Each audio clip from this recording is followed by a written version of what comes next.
বান্দা তুই যদি ফজরের নামাজ না পড়স আমি কিচ্ছু বলবো না। তুই ঘুম থেকে উঠার আগে সকাল বেলার সেই পেটের ক্ষুধা নিবারণের নাস্তা আমি রাজ্জাক রিজিক ব্যবস্থা করে দিব।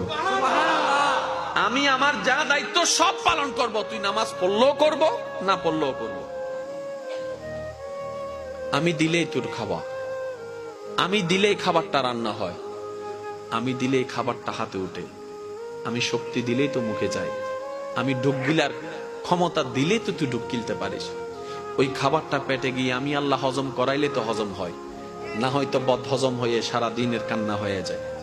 আমি আল্লাহ স্রষ্টা হিসেবে যা করার সব করব।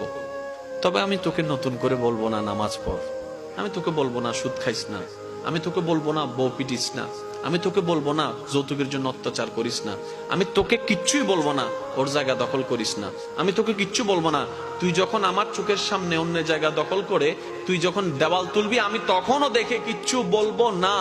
তুই বিয়ের আগে অবৈধ সম্পর্ক কর, আমি দেখবো, তারপর কিচ্ছু বলবো না। তবে তুই যদি বুদ্ধিমান হস, ভুল করলো তোর জন্য একটা সুযোগ দিচ্ছি। আল্লাহ কি সুযোগ? তওবা করে আস্তে করে আমার কাছে মাপসি আমার দলে আমার কাছে ফিরে চলে আয়। এতটুক সুযোগ আমি তোকে দিচ্ছি।